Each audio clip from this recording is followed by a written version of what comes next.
마가복음 3장 13절부터 19절 말씀을 통해서 12제자라는 제목으로 하나님 말씀 함께 나누겠습니다. 우리 임사는 만사다 라는 말이 있죠. 임사는 만사다. 그만큼 사람의 하는 역할이 중요하고 사람 없이는 일이 되어지지 않는다. 장사를 하시는 분들도 사람이 그 장사하는데 오지 않으면 소용이 없는 거 아닙니까? 어떻게 보면 교회도 그렇잖아요. 교회도 영리를 목적으로 하는 것이 아니라 교회는 뭐 하는 것이냐? 사람을 세우는 거예요. 일꾼을 세우는 것이 교회입니다. 하나님도 일하실 때 사람을 통하여서 일하셨습니다. 복음도 누구를 통하여 전해집니까? 사람을 통하여 전해지는 거죠. 예수님 마지막 유언이 사도행전 1장 8절 보면 오직 성령이 너희에게 임하시며 그다음에 어떻게 돼요? 권능을 받고 예루살렘과 온 유대와 사마리아 땅끝까지 이르러 내 증인이 되리라. 그러니까 성령이 너희에게 임하시면 성령 받은 사람을 통해서 주님의 증인의 제자들이 된다라는 거죠. 오늘 본문에 보면 특별히 예수님께서 12제자를 세우십니다. 12제자를 어떻게 주님이 세우셨느냐? 오늘 13절의 말씀의 앞부분에 보면 이렇게 나와요. 또 산에 오르사 자기가 원하는 자들을 부르시니 나아온지라. 예수님이 원하는 자들을 부르셨대요. 예수님이 원하는 자들 12를 부르셔서 세우셨습니다. 이들을 왜 부르시고 세우셨습니까? 그 14절, 15절도 볼게요. 이런 이유가 나오죠. 이에 12를 세우셨으니 이는 자기와 함께 있게 하고 또 보내사 전도도 하며 귀신을 내쫓는 권능도 가지게 하려 하심이로라. 그러니까 주님이 제자들을 왜 부르셨느냐? 전도도 하고 귀신을 내쫓는 권능을 주어서 복음을 전하게 하시려고 하셨더라. 로마서 10장 14, 15절 보면 그런즉 그들이 믿지 않은 이를 어찌 부르리요? 듣지도 못한 이를 어찌 믿으리요? 전파하는 자가 없이 어찌 들으리요? 보내심을 받지 아니하였으면 어찌 전파하리요? 기록된 바 아름답도다 좋은 소식을 전하는 자들의 발의함과 같으니라. 이걸 사실 뒷부분부터 이렇게 우리에게 설명했는데 이걸 성경을 거꾸로 풀면 아주 쉽게 우리에게 다가오죠. 자, 보내심을 받지 아니하였으면 어떻게 전파할 수가 있느냐? 그러니까 누군가 보내야 전파할 수 있는 거죠. 그래서 그 전파하는 자가 없이 어찌 들으리요? 그리고 복음 전하는 사람이 없으면 듣지를 못한다는 거고요.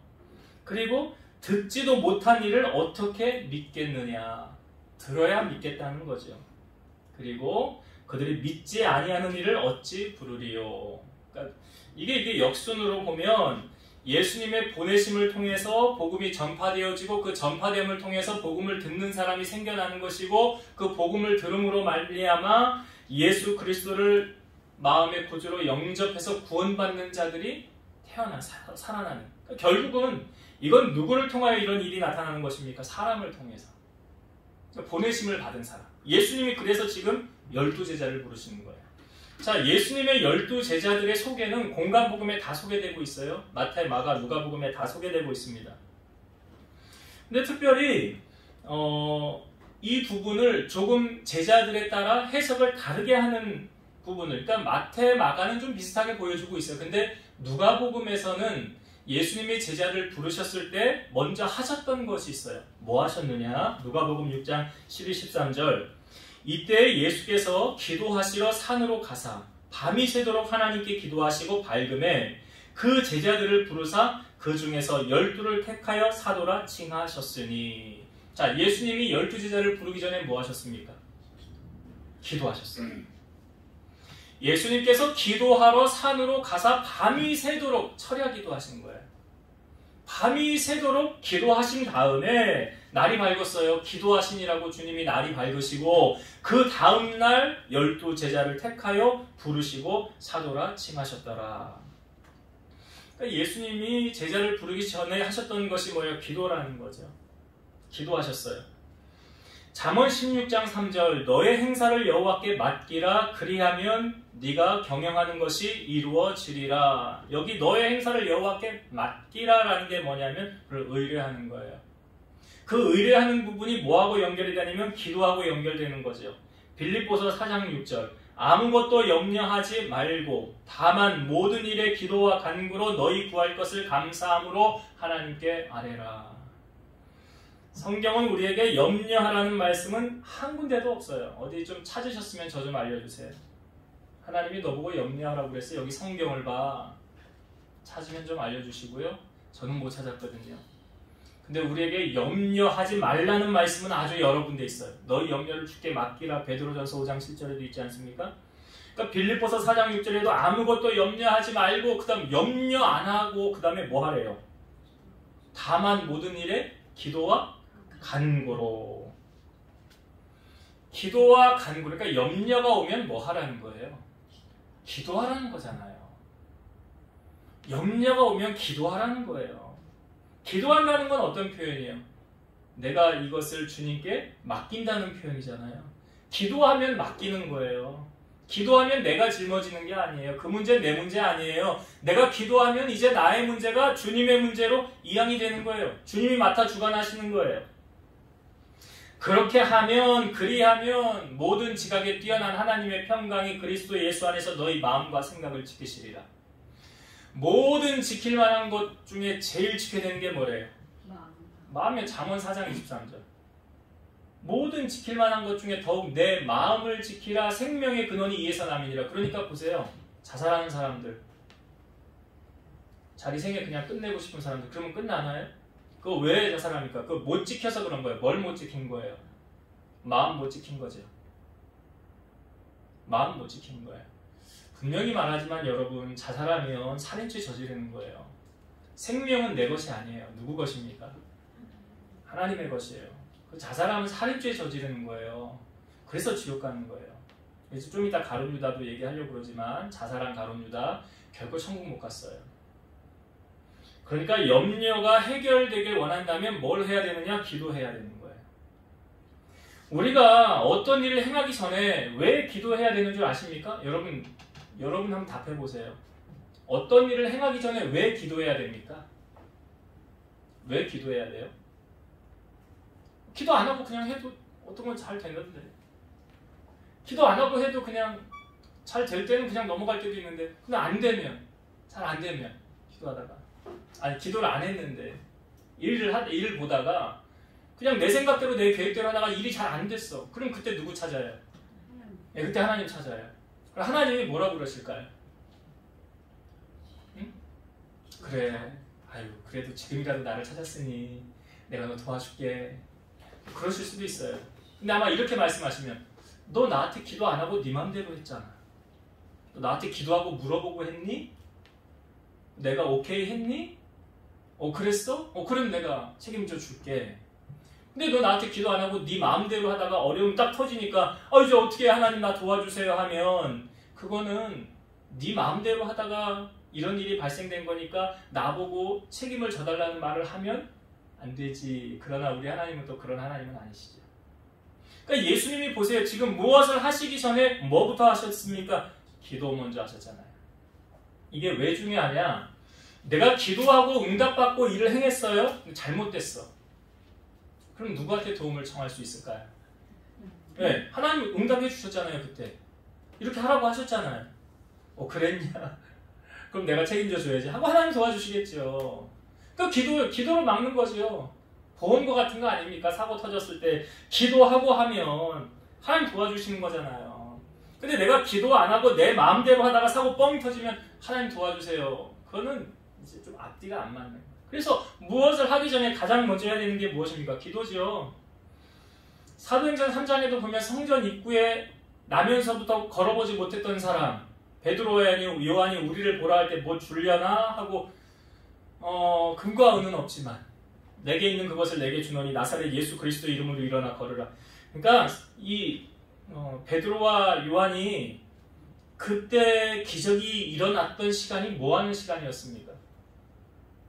제9시 기도 시간. 그건 무엇을 말하고 있어요? 기도하는 사람이었다는 거예요. 기도하는 사람이었다는 거예요. 우리가 참 바쁜 일과를 살아가고 있어요. 정말 눈코 뜰 새 없이 바쁜 생활을 살아가고 있지 않습니까? 여러분, 우리가 바빠도 예수님보다 더 바쁠까요? 전 그렇지 않다고 생각해요. 예수님 엄청 바쁘셨어요. 하루도 자기 쉴 날이 별로 없었고 인자는 쉬지도 못하느니라 오죽하면 배에서 가다가 주무시기도 하시고. 우리가 예수님보다 바쁩니까? 아니에요. 근데 예수님이 하나님의 아들인 그분이 빼놓지 않고 하셨던 게 뭐예요? 사역하면서 기도잖아요. 새벽 미명에 기도하시고 밤늦게 기도하시고 시험에 들지 않도록 깨어있어 기도하라 하시고 기도의 본을 친히 보여주신 분이 예수님이잖아요. 우리 예수님보다 안 바쁘잖아요. 그럼 기도해야 돼요? 안 해야 돼요? 그럼 기도해야 되는 거 아시죠? 당연히 해야 되는 거예요. 안 하고는 안 돼요. 안 하고는 일이 안 돼요. 여러분, 기도는 하나님의 손을 움직이는 능력이 있는 황금 열쇠예요. 우리가 알라딘의 요술램프 비비면 그 나와가지고 소원이 뭡니까 해주듯이 우리의 기도가 하나님의 손을 움직이는 그 황금 램프라니까요. 황금 열쇠라니까요. 예수님께서 사역하시면서 늘 기도에 대한 강조를 많이 하셨는데 누가복음 18장 1절에 보면 예수께서 그들에게 항상 기도하고 낙심하지 말아야 할 것을 비유로 말씀하여 이르시되, 그 다음 어떤 비유가 나옵니까? 혹시 생각나십니까? 네, 승집사님 물어봐요. 자꾸 이제 요즘엔 대답을 잘 안 하셔가지고 이제 좀 직접 대로 좀 물어봐야 돼. 그러니까 누가복음 18장에 예수께서 항상 기도하고 낙심하지 말라 하시면서 그 다음 비유를 쫙 들어주잖아요. 예? 어떤 비유? 제가 곤란하게 했으면 죄송합니다, 집사님. 그럴 의도는 전혀 없었어요. 자, 어떤 비유가 나옵니까? 한 과부와 재판장의 비유가 나오죠. 이렇게 소개하고 있어요. 어떤 도시에 하나님도 두렵지 않고 사람을 무시하는 한 재판장이 있었어요. 근데 그 도시에 한 과부가 있었어요. 여러분, 과부는 어떤 사람이에요? 신랑 없는 사람이죠. 근데 과부라는 것은 뭐냐면 약자잖아요. 돈도 없고 백도 없고 도와줄 사람도 없는 그런 약자를 비유적으로 표현하는 거잖아요. 근데 이 과부가 자꾸 재판장에게 가서 이렇게 말하는 거예요. 내 원수에 대한 나의 원한을 풀어주소서. 매일 과부가 재판장을 찾아가는 거예요. 근데 그가 듣지도 않아요. 이 재판장이 듣지도 않아요. 그런데 이 재판장이 속으로 생각하기를 이런 독백의 말을 혼자 하는 거예요. 내가 하나님 두려워하지 않고 사람도 무시하나 이 과부가 나를 번거롭게 하니 내가 그 원한을 풀어주리라. 그렇지 않으면 늘 와서 나를 괴롭게 하리라. 이 과부의 그 청을 재판장이 들어준대요. 그 들어주는 이유가 뭐래요? 왜 들어준다는 거예요? 나 못 살게 군다는 거예요. 귀찮게 한다는 거예요. 못 오게, 나 없다고 그래. 이 정도로 될 지경까지 이 과부가 그렇게 재판장을 날마다 시간만 나면 때만 되면 찾아와서 도와달라는 거예요. 왜? 이 과부는 다른 방법이 없어요. 그러니까 이것을 떼쓰는 기도 또는 강청 기도라고 합니다. 강청 기도.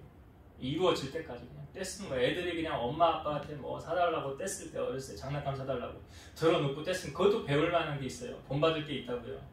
그 아이가 왜 떼를 쓰겠어요? 자기 목적을 이루기 위해 떼쓰는 거 아니에요? 이 과부가 재판장에게 왜 떼를 쓰겠어요? 자기 문제 해결해 달라고. 다른 방법 없으니까. 예수님이 그 비유를 하시면서 그 다음에 하셨던 말씀이 이거예요. 불의한 재판장이 말한 것을 들으라. 하물며 하나님께서 그 밤낮 부르짖는 택하신 자들의 원한을 풀어주지 아니하시겠느냐? 그들에게 오래 참으시겠느냐? 그러니까 하나님께 우리가 기도할 때 누구처럼 기도하래요? 이 비유는 과부처럼.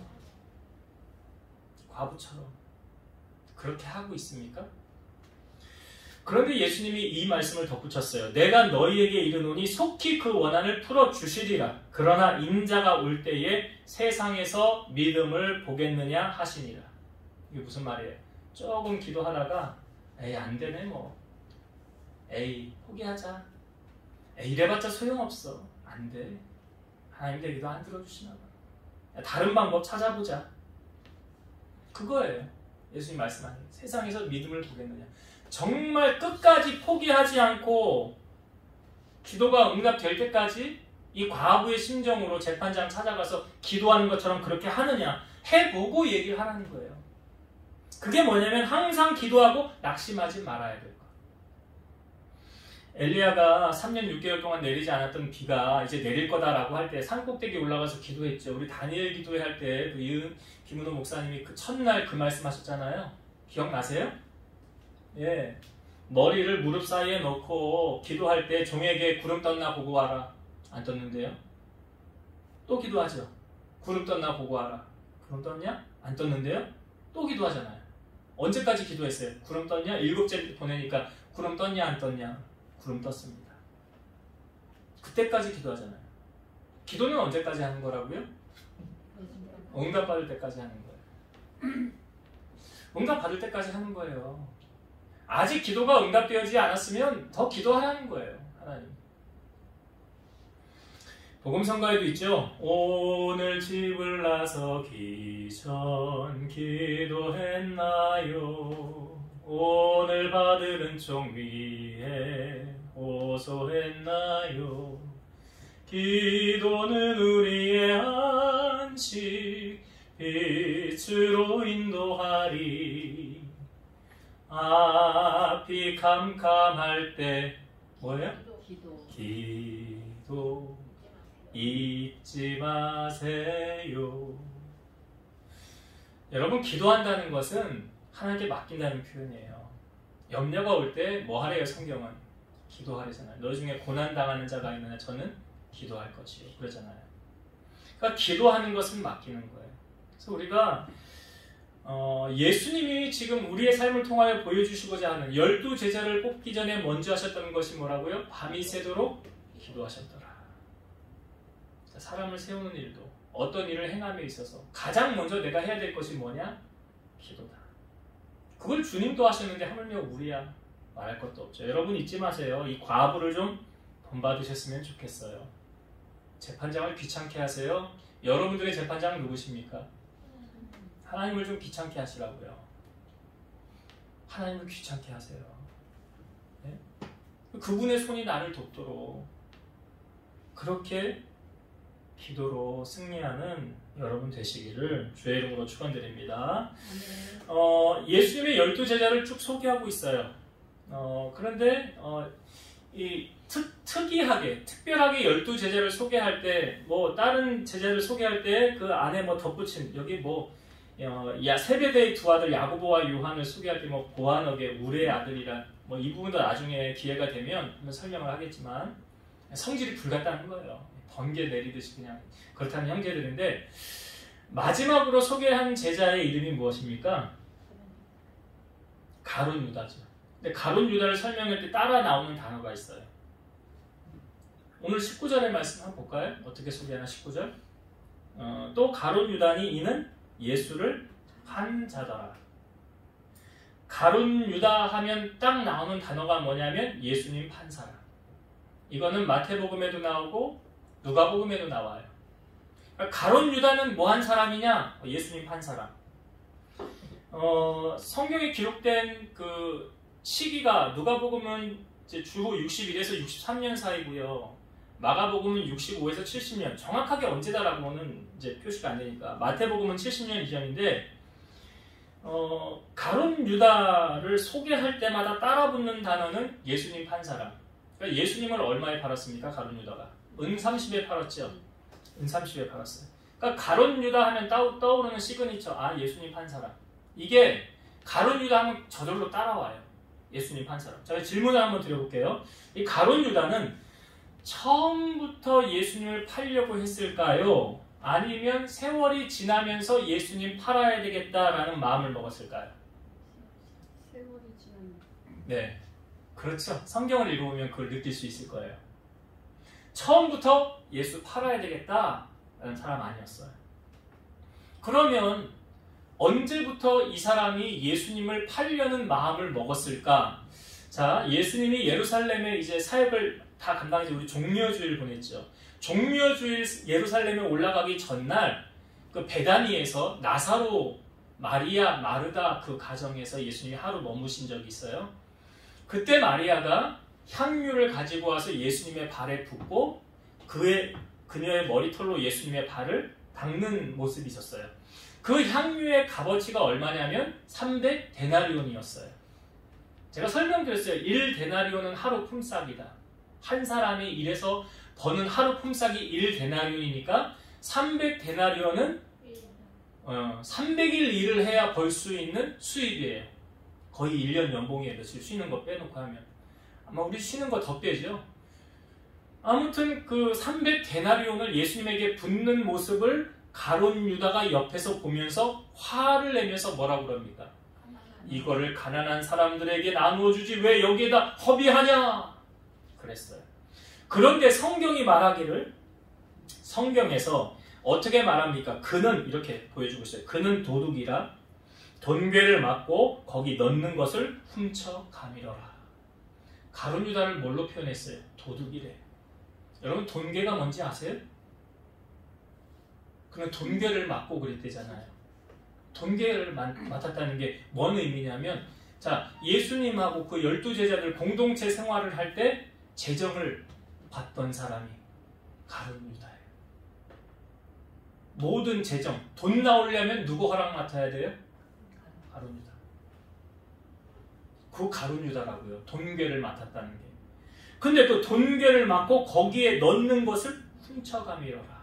그러니까 300데나리온에 팔아서 자기 인마이 포켓 하려고 했던 사람이 가룟 유다예요. 골로새서 3장 5절 그러므로 땅에 있는 지체를 죽이라. 곧 음란과 부정과 사욕과 악한 정욕과 탐심이니 탐심은 우상 숭배니라. 이것들로 말미암아 하나님의 진노가 임하느니라. 탐심이 우상 숭배래요. 탐심이 뭐예요? 욕심이잖아요. 욕심이라고요. 자, 이런 탐심이 가룟 유다에게 있었어요. 그 지금 향유 사건 그 다음에, 자, 예수님이 12제자를 모아놓은 다음에 하신 말씀이 너희는 마음에 근심하지 말라. 하나님을 믿으니 또 나를 믿으라. 주님 말씀하셨어요. 그 다음에 나오는 요한복음 13장 2절 보면 마귀가 벌써 시몬의 아들 가룟 유다의 마음에 예수를 팔려는 생각을 넣었더라. 마귀가 가룟 유다 마음에 예수님을 팔려는 생각을 넣었더라. 그러니까 여러분, 마귀가 기도하지 않으면 우는 사자같이 두루 다니며 자기 밥을 찾는다고요. 가룟 유다가 지금 그 지경이 된 거예요. 지금 마귀 밥이 된 거예요. 예수님께서 세속식을 하신 다음에 이렇게 말씀하셨어요. 너희 중 하나가 나를 팔리라. 그러니까 요한이 예수님 옆에 기대어서 주여 누굽니까? 누굽니까? 그랬어. 근데 예수님이 내가 떡 한 조각을 적셔다가 주는 자가 그니라 하면서 한 조각을 떡을 적셔서 유다에게 주시니까 조각을 받은 뒤에 곧 사탄이 그 속에 들어갔더라. 가룟 유다 안에 뭐가 들어갔어요? 자, 그러면 유다가 예수님을 제정신에 파는 거예요? 아니면 마귀가 들어와서 파는 거예요? 마귀가 들어와서 팔았네요. 그러니까 처음부터 유다가 예수님을 팔려는 그런 사람 아니었었죠? 근데 뭐의 마음을 빼앗겨서 이렇게 된 거예요? 예, 돈괴를 맞고 재물에 눈이 멀어가지고 돈에, 그러니까 예수님이 말씀하셨잖아요. 하나님과 재물을 겸하여 섬길 수 있다 없다? 없다고 그랬잖아요. 우리가 예배 전에 찬양할 때 난 예수로 예수로 예수로 충만하네. 난 예수로 예수로 예수로 충만하네. 그러니까 예수님 한 분만으로 정말 나는 만족하는가? 그게 돼야 진짜 신앙인 아니에요? 그게 돼야지. 난 예수님이면 돼요. 난 가족도 아니고요. 난 돈도 아니고요. 명예, 권력 그런 거 다 필요 없어요. 주님 한 분이면 돼요. 이게 진짜 신앙인 아닙니까? 가룟 유다가 사탄이 들어가서 예수님이 뭐라고 말씀하시죠? 네가 하는 일을 속히 하라 그랬더니 유다가 나갈 때 제자들은 몰랐어요. 아, 저 사람이 돈괴를 맡았으니까 명절에 쓸 물건을 사러 가나? 아니면 가난한 자들에게 뭘 주려고 그리고 가나? 그런 줄 알고 제자들은 나간 거예요. 이 유다가 처음부터 예수님을 팔려고 했다는 게 아니라는 것을 우리는 보여주고 있죠. 성경은 보여주고 있죠. 사도 바울은 그래서 사도 바울은 가룟 유다처럼 안 되려고 어떻게 했냐면 고린도전서 9장 27절 내가 내 몸을 쳐 복종하게 함은 내가 남에게 전파한 후에 자신이 도리어 버림을 당할까 두려워함이로라. 여러분 정말요. 나중에 주님 앞에 섰을 때 주님이 난 너 모른다 그러면 어떻게 할 거예요? 난 너 모르는데 그럴 일 생기면 안 되잖아요. 버림받으면 안 된다는 거예요. 그러니까 사도 바울이 자기 몸을 쳐서 복종했다라는 표현이 뭐냐면 그런 세상적인 것에 물들지 않고 오직 나 주님만 바라보며 나아가겠습니다. 그 마음을 빼앗기지 않고 주님만 따라가겠다는 거예요. 가룟 유다는 그의 욕심이 그의 탐심이 그의 인생을 망가뜨렸어요. 결국 그는 은 30을 도로 나중에 어떻게 했죠? 대제사장들에게 갖다 줬잖아요. 그거 보세요. 돈 써보지도 못했어요. 그 마귀에게 그 앞잡이 노릇만 하다가 그 돈 하나도 못 써봤다고요. 성경에 보면 어리석은 부자에 대해서 우리에게 보여주잖아요. 농사를 졌는데 아주 잘 됐네? 아이고 그러면 창고를 더 하나 크게 져야 되겠다. 창고에 가득 채워놨어요. 그러고 나서 자기가 뿌듯해서 자기에게 뭐라 그래요? 영혼아 이제 먹을 거 죽을 때까지 해놨으니까 평안히 먹고 즐기다가 그렇게 살아라. 그랬더니 하늘로부터 하나님의 음성이 들리기를 내가 오늘 네 영혼을 취하리니 그러면 저기 준비한 거 누구 것 되겠냐? 어떻게 내일 일도 모르면서 우리 인간이 그래요. 이렇게 어리석어요. 아니 한날 어느 날 교통사고 빵 나가지고 그냥 인생 딱 끝나면 뭐 그 많이 모아놓은 거 억만장자 된들 그게 뭔 소용이 있겠냐고요. 그게 어리석은 부자. 하나님이 지켜주지 않으면 안 되는 거예요. 그런 어리석은 부자 되지 말라라고 성경은 말하고 있죠. 여러분 가룟 유다는 마귀의 앞잡이로 쓰임받다가 지옥을 간 분명한 인생인데요. 예수님은 그 가룟 유다를 향해 이렇게 말씀하셨어요. 차라리 태어나지 아니함만 못했다. 태어나지 아니함만 못했다. 너는 이 땅에 태어나지 않는 게 더 너의 축복일 수 있었겠다. 여러분 우리 자신을 지켜 세속에 물들지 말고 물질보다 하나님을 더 사랑하지 말라. 그러니까 디모데전서 6장 7절과 8절 우리가 세상에 아무것도 가지고 온 것이 없으며 또한 아무것도 가지고 가지 못하리니 우리가 먹을 것과 입을 것이 있은즉 족한 줄로 알 것이니라. 먹을 것과 입을 것이 있은즉 족한 줄로 알 것이니라. 그 다음에 나오는 말씀이 뭐냐면 부하려 하는 자들은 파멸과 멸망과 여러 가지 시험에 빠진다. 그러면서 돈을 사랑함이 일만하게 뿌리라고 말하고 믿음에서 떠나 많은 근심으로서 자기를 찔렀도다. 가룟 유다 인생 그랬잖아요. 비참하게 끝난 인생이잖아요. 그리고 돈 쫓아가다가 그 돈 때문에 망한 사람 가룟 유다. 성경 어디에도 가룟 유다를 소개할 때 꼭 나오는 시그니처 뭐라고요? 예수님 판 사람. 이런 인생 되면 안 되잖아요. 마귀 앞잡이로 쓰임받다가 지옥 간 인생. 그렇게 쓰임받으면 안 되잖아요. 자 이제 말씀을 정리하고 마치도록 하겠습니다. 예수님께서 오늘 12제자를 부르셨어요. 자기가 원하는 자를 부르셨어요. 자 그런데 12제자를 부르시기 전에 주님이 뭐 하셨다고 했습니까? 기도하셨어요. 예, 기도하러 산으로 가서 밤이 새도록 하나님께 기도하셨더라. 그러니까 예수님도 무슨 일을 결정하시기 전에 가장 먼저 뭐 하셨더라? 예, 우리야 뭐 말할 것도 없죠. 그러니까 기도해야 하나님이 오케이 내가 응답 받으면 그리고 행하면 누가 책임지신다? 하나님 책임지신다. 기도하고 행하는 건 하나님이 책임지신다. 그러나 기도하지 않고 행하는 것은 뭐 잘 되면 괜찮지만 안 되면 하나님 책임져 주세요. 하나님 도와주세요. 배역도 낯짝이 있어야 되잖아요. 하나님 앞에 기도하고 행하세요. 무엇을 하든지 가장 먼저 기도해서 응답받고 행하는 여러분, 예수님이 기도하고 낙심하지 말라 낭망치 말라 하시면서 비유로 주셨던 말씀 기억하세요. 과부와 재판장. 그런 과부 되세요 여러분. 그런 과부 되시라고. 좀 하다가 힘들면 아예 포기하고 말고. 저는 지금도 제가 우리 교회 조금 성장하면 좀 그런 교회 와서 철야하고 싶으신 분들이 있어요. 전 주변에 많이 봤어요. 교회 와서 기도하면서 자. 교회 와서 기도하면서 자요. 그리고 아침에 새벽 예배 드려요. 그리고 가요. 왜 그분들 왜 그렇게 하겠어요? 근데 왜 따뜻한 편안한 집 나비두고 왜 교회에 와서 그렇게 밤을 새가면서 주여 주여 찬송하고 기도하면서 성전에서 자겠냐고요. 과부와 재판장의 비유 잊지 마세요. 여러분 기도를 하려면 그렇게 하셔야 돼요. 그런 재판장을 우리가 본받길 바라고 예수님이 세상에서 믿음 보겠느냐 그러시잖아요.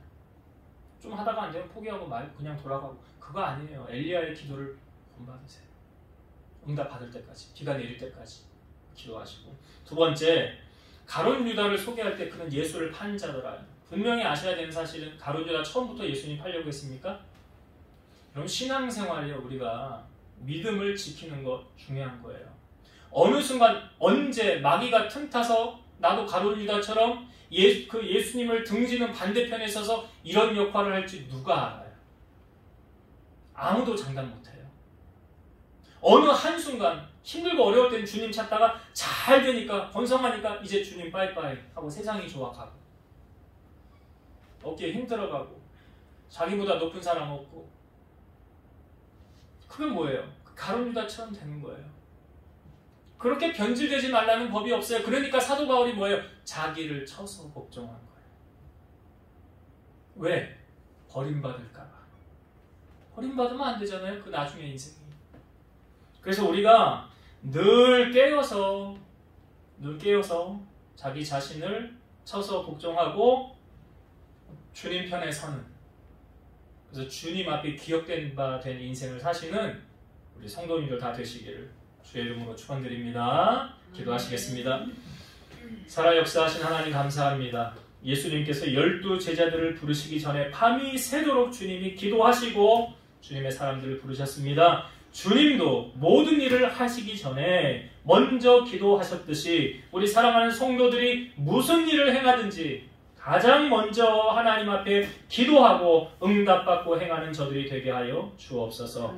우리의 인생이 가룟 유다와 같은 예수님을 팔고 비참한 인생으로 끝나는 인생이 아니라 사도 바울이 고백했듯이 자기 자신을 쳐서 복종시키고 내가 사는 것이 아니라 내 안에 주님이 사시는 것을 인정하고 주님 앞에 아름답게 쓰임받다가 모두 다 하나님의 나라 천국에 입성하는 우리 성도들 다 되게 하여 주옵소서. 예수님 이름으로 기도드리옵나이다. 아멘.